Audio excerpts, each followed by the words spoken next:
Hello Ram గారు. Hi Nagaraju. సరే, బ్రహ్మ ముహూర్తం ఇంపార్టెన్స్ అసలు ఏ విధంగా ఉంటుందండి? అంటే ఆ టైంలో లేచి మనం ఏదైనా అనుకొని డెఫినెట్గా దాని మీద మన దృష్టి కానీ మన శక్తి కానీ కొంతవరకు కేంద్రీకరించినా కూడా మనకు తెలియకుండానే మనకుండేటువంటి బిలీఫ్ సిస్టమ్ కానీ మనకుండేటువంటి కోరికలు కానీ నెరవేరుతాయి అనేటువంటిది ఎప్పటి నుంచో వస్తున్నటువంటి స్టడీస్ చెప్తూ ఉన్నాయి మనకి. సో బ్రహ్మ ముహూర్తం ఇంపార్టెన్స్ అసలు ఏ విధంగా ఉంటుంది? నారాజు, ప్రకృతి మనందరికీ శక్తిని ప్రసాదించింది. అయితే ఆ శక్తిని మేల్కొల్పాల్సిన బాధ్యత మనది. అట్లాంటి శక్తి మేల్కొల్పాలంటే మనసు బుద్ధి ఇవి రెండు విలీనం కావాలి. ఎప్పుడు మనసు బుద్ధి విలీనం అవుతాయో ఆ శక్తి, ప్రకృతి ప్రసాదించిన అతి సహజమైన శక్తి ప్రచోదనమైంది, వెలుగొందుతుంది. అది మన అభివృద్ధికి తోడ్పడుతుంది. అసలు బ్రాహ్మీ ముహూర్తం అంటే, బ్రాహ్మీ అంటే సరస్వతి అని అర్థం. మనసులోని బుద్ధిని సరస్వతి అనుగ్రహంతో అత్యద్భుతమైన సమయంలో మనం చేసే సాధన ఏదైనా సరే ఉత్తమ స్థాయిలో చేరడానికి సహకరిస్తుందని దాన్ని బ్రాహ్మీ ముహూర్తం అని అంటారు. బ్రాహ్మీ ముహూర్తంలో చేసే ఏ పనైనా ఏ సంకల్పమైనా చాలా గొప్పగా తయారవుతుంది. అసలు ఈ ముహూర్తంలో, ఈ సమయంలో బ్రహ్మ సరస్వతి ఇద్దరు హంస పైన ఆకాశంలో విహరిస్తుంటారని చెప్తారు. వాళ్ళు విహరించేటప్పుడు ఎవరైతే సాధన చేస్తుంటారో అటువంటి సాధనకు అద్భుతమైన బలం చేకూరుస్తుందంటే వాళ్ళ ఆశీర్వాదం. అందుకే బ్రహ్మముహూర్తం అంటే మునులు మహర్షులు కూడా బ్రహ్మముహూర్తంలోనే వాళ్ళ తపస్సు కానీ వాళ్ళు చేయవలసిన మంచి కార్యాలని ఆ సమయంలోనే చేపట్టేటోరు. అంతేకాదు, బ్రహ్మముహూర్తం నుంచి చేపట్టే ఆలోచన కానీ ఏదైనా, పొద్దున లేచి చేసే సాధన ఏదైనా సరే ఆ సాధనకు ఉన్నత స్థితి చేరుకునే అవకాశాలు చాలా ఉన్నాయంట. సూర్యోదయం తర్వాత నిద్ర లేచిన వాళ్ళకి తమో గుణం ఎక్కువ ఉండి ఆలస్యం, బద్ధకం, అజాగ్రత్త ఇవన్నీ పెరుగుతాయి. అర్ధరాత్రి తర్వాత కూడా నిద్రించేవాడికి రజోగుణాలైన క్రోధము, ఆవేశము, కోపము ఎక్కువగా ఉంటాయి. అందుకే ప్రశాంత స్థితిలో ఏదైనా చేయాలని అనుకుంటే, తనకు తానుగా ఏదైనా ఆలోచించాలనుకుంటే సెల్ఫ్ రిఫ్లెక్షన్, ఈ సమయం బ్రహ్మముహూర్తం. దాదాపు 48 నిమిషాల పాటు బ్రహ్మముహూర్తంగా చెప్పబడే ఉదయపు సమయం చాలా అద్భుతమైందిగా అందరూ కొలుస్తారు. అంతేకాదు, బ్రహ్మముహూర్త సమయంలో నిద్ర లేచేవాడి ఆయుర్దాయం పెరుగుతుందని కొన్ని పురాణాల్లో, దేవి భాగవతంలో చెప్పారు. సో ఈ బ్రహ్మముహూర్తంలో చేసే ఏ పని కానీ, ఏ సంకల్పం కానీ, ఏ ఆలోచన కానీ మనిషిని ఉన్నత స్థితికి తీసుకెళ్ళడానికి సహకరిస్తుంది. మనం ఆధ్యాత్మిక విషయాలు పక్కన పెడితే సహజంగానే మనిషి ఉదయం లేస్తే తను చేయవలసిన చేయవలసిన కార్యంతో పాటు తను అనుకోవడానికి మోటివేషన్ ఏదైతే ఉందో ఆ మోటివేషన్ని ఆ సమయంలో పొందుతాడు. ఆ ప్రశాంత సమయం, ఆ ఒంటరితనం, ఎటువంటి డిస్ట్రాక్షన్స్ లేని ఆ సమయంలో తనకు జీవితంలో కావాలనుకున్నది ఏంది, ఎలా సాధించాలా అన్న ఆలోచనకి పరిష్కార మార్గాలు కూడా దొరుకుతాయి. మీరు ఇలా మాట్లాడుతుంటే జనరల్గా నాకు ఒక కాలింగ్ వాయిస్ ఒకటి చెప్తుందండి. నా మనసులో ఉన్న మాట ఒకటి చెప్తుంది నాకు. మునులు, ఋషులు మాట్లాడితే ఏ విధంగా ఉంటుందో నేను డైరెక్ట్ లైవ్లో ఎక్స్పీరియన్స్ చేయలేదు సార్. బట్ మీరు మాట్లాడుతుంటే మేబీ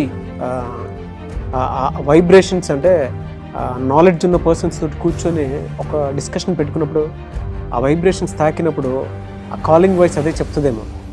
అంత బాగా చెప్తున్నారు. బ్రహ్మ ముహూర్తంలో కనుక మనం ఏదైనా చేస్తే మనిషి ఆలోచన ఉన్నత స్థితికి ఏ విధంగా వెళ్తుందనే దానికి మీరు చెప్తుంటే నాకు ఒక వైబ్రేషన్స్ తెలుస్తున్నాయండి. ఓహో, మేబీ ఇలానే ఉంటుందేమో, అంటే అంత గొప్పగా మనం ఉండగలుగుతామేమో అని. Sorry to interrupt you sir, extremely very sorry. అంటే ఆపుకోలేక చెప్పాను. Please continue.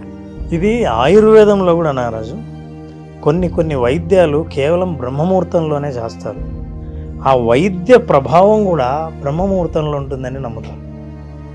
సో బ్రహ్మముహూర్త కాలం అనేది ఉదయం నిద్రలేస్తే తను కార్యోన్ముఖుడు కావడానికి రాత్రి తనని ఏదైతే కలలు కన్నాడో, ఏదైతే సాధించాలని కోరుకున్నాడో, కోరుకున్న దాన్ని సాధించడానికి పొద్దున్నే నిద్ర లేవటం, నిద్ర లేచి తన కోరికను, తన సంకల్పాన్ని ఒక్కసారిగా తను తలుచుకొని ముందుకు ఎలా వెళ్ళాలో నిర్ణయించుకొని వెళ్తున్నప్పుడు అతనికి అద్భుతమైన ఆత్మవిశ్వాసం కూడా పెరుగుతుంది. ఎందుకంటే ఈ సమయంలో లేచిన వాళ్ళు మామూలుగా నిద్ర లేచే వాళ్ళకంటే వీళ్ళకి కాలం ఎక్కువ ఉన్నట్టే లెక్క. కొన్ని గంటల పాటు కాలాన్ని సొంతం చేసుకోగలిగిన శక్తి ఉన్నప్పుడు మిగతా వాళ్ళకంటే ముందుగానే సక్సెస్ని కూడా సొంతం చేసుకునే శక్తి వీళ్ళకి కలుగుతుంది. సో అన్ని సంస్కృతుల్లోనూ, అన్ని కల్చర్స్లోనూ, అన్ని కాలాల్లోనూ బ్రహ్మముహూర్తానికి విపరీతమైన విలువ ఇవ్వడం జరిగింది. సో ఈ బ్రహ్మముహూర్తం అనేది మనం తెల్లవారుజాముగా మనం చెప్పుకునే ఈ సమయంలో నిద్ర లేచినప్పుడు సుషుమ్న నాడి, మీరు ఎప్పుడైతే శ్వాస తీసుకుంటారో సుషుమ్న నాడి ఓపెన్ అవుతుంది. ఎప్పుడైతే బ్రహ్మముహూర్తంలో సుషుమ్న నాడి ఓపెన్ అవుతుందో ధ్యానానికి ధ్యాస కుదురుతుంది. ధ్యానానికి ఎప్పుడైతే ధ్యాస కుదిరిందో ధ్యానంలో మీరు చేసిన ఆలోచన అద్భుతమైన ప్రకంపనలు సృష్టించే గొప్ప శక్తిగా మారుతుంది. ఇన్ని లక్షణాలు, ఇన్ని ప్రయోజనాలు, ఇన్ని ఆశీర్వాదాలు ఉన్న బ్రహ్మముహూర్తాన్ని వదులుకోవడానికి ఎవరు మాత్రం సిద్ధపడతారు? ఈ ప్రయోజనాలు తెలియని వాళ్ళు, దీనివల్ల బ్రహ్మముహూర్తం వల్ల తమ జీవితంలో కలిగే ఒక చైతన్యం గురించి అర్థం చేసుకోలేని వాళ్ళు ఈ బ్రహ్మముహూర్తాన్ని నిర్లక్ష్యం చేయొచ్చు, తెలియకపోవచ్చు. కానీ ఎక్కువ సాధించేవాళ్ళు, విజయాన్ని పొందేవాళ్ళు, విజయం ఎలా సాధించాలో ఆలోచన చేసేవాళ్ళు, వాళ్ళ ఆలోచనలు గొప్ప గొప్ప ఆలోచనలు ఈ సమయంలో పుట్టినవే. కాబట్టి బ్రహ్మముహూర్తం అన్నది ఏదైనా సరే సంకల్పం లేదా భవిష్యత్ కార్యాచరణ, ఆ కార్యాచరణకు మీరు కూర్చోవాలనుకుంటే ఆ రూపం ఏర్పడేది మాత్రం ఈ బ్రహ్మముహూర్తం. ఎగ్జాక్ట్గా ఇదే టైం అని ఏమైనా అనుకోవచ్చు సార్? అంటే దానికి సంబంధించి ఏమైనా పర్టికులర్గా ఉందా? యాక్చువల్గా ఒరిజినల్గా బ్రహ్మముహూర్త సమయం ఏది అనడానికి సూర్య ఉదయాన్ని బట్టి ఉంటుంది. అయితే కాలం మాత్రం 48 నిమిషాలు, 4:30 నుంచి 48 నిమిషాల పాటు బ్రహ్మముహూర్తంగా చెప్పొచ్చు. అంటే ఇది యావరేజ్. ఖచ్చితంగా చెప్పాలనుకుంటే ఎవరైనా సరే ఏ రోజుకు ఆ రోజు సూర్యోదయానికి ముందు మా ఘడియలు క్యాలిక్యులేట్ చేసి దాన్ని బ్రహ్మముహూర్తం అంటారు. ఈ సమయం 6 కంటే ముందు, 5:30 కంటే ముందే ఈ బ్రహ్మముహూర్త సమయం మనం చూడొచ్చు. ఇది బ్రహ్మముహూర్తం అంటే. అందుకే మనం ఏదైనా ఒక ప్రోగ్రాం చేసినా, ఎవరినైనా సాధన చేయమన్నా ఈ సమయంలో ఎందుకు చేయమంటామంటే ధ్యాస, ధ్యానం ఇవి రెండు సాధ్యమవుతాయి.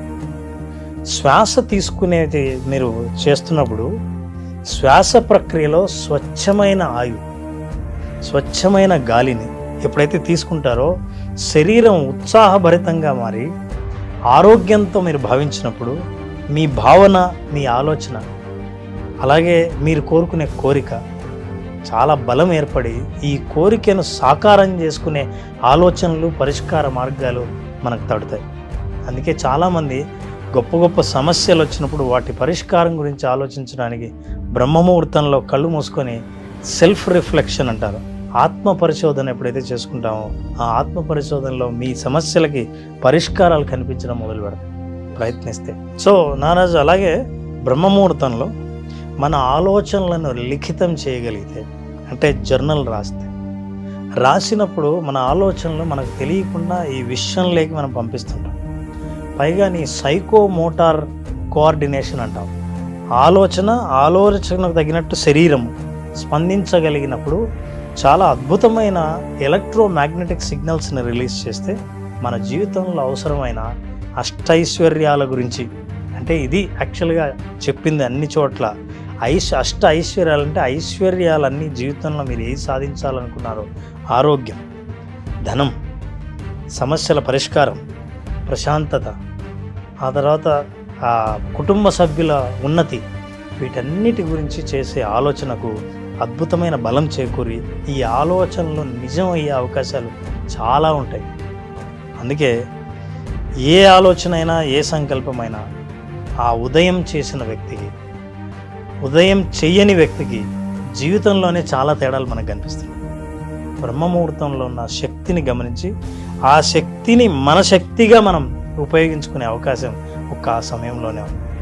మీరు ఇలా మాట్లాడుతుంటే రామ్ గారు, ఆ డైరెక్ట్ అది నాకు ఏ విధంగా జరుగుతుందంటే, నేను పొద్దున్నే లేచి మీ క్లాస్ అటెండ్ అయిన తర్వాత ఒక జర్నల్ రాసుకుంటున్నట్టు, అండ్ నేను ఏదైతే అనుకుంటున్నానో అది నేను పొందుతున్నట్టు, ఆ లైవ్ ఎక్స్పీరియన్స్ నాకు తెలుస్తుందండి. జనరల్గా ఇటువంటి మ్యాజిక్స్ ఎప్పుడు జరుగుతాయి అని అంటే, ఆ సాధనలో ఉండేటువంటి వాళ్ళకి మాత్రమే తెలుస్తూ ఉంటుంది. అంటే బ్రహ్మముహూర్తంలో లేచి మైండ్ని ఎంత పాజిటివ్గానో ఉంచుకొని ఒక స్పిరిచువల్ లైఫ్ లాగా ఉండేటువంటి వాళ్ళకి మాత్రమే తెలుస్తుంటుంది. అంటే అంత చిన్న విషయం అయితే కాదు ఆ సాధన చేయటం అనేది.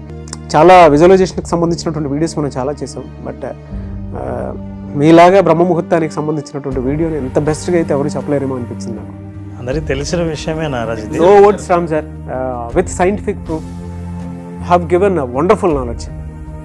ఒక్కసారి ఈ వీడియో కనుక ప్రతి ఒక్కరి పాకెట్లో ఉంటే, సెల్ ఫోన్లో డౌన్లోడ్ చేసుకుని ఉంటే, బలంగా మిమ్మల్ని మీరు సెర్చ్ చేసుకొని నన్ను నేను కొత్తగా మార్చుకోవాలనుకునేటువంటి వాళ్ళకి మాత్రం ఈ వీడియో చాలా బాగా ఉపయోగపడుతుంది సార్, నో డౌట్.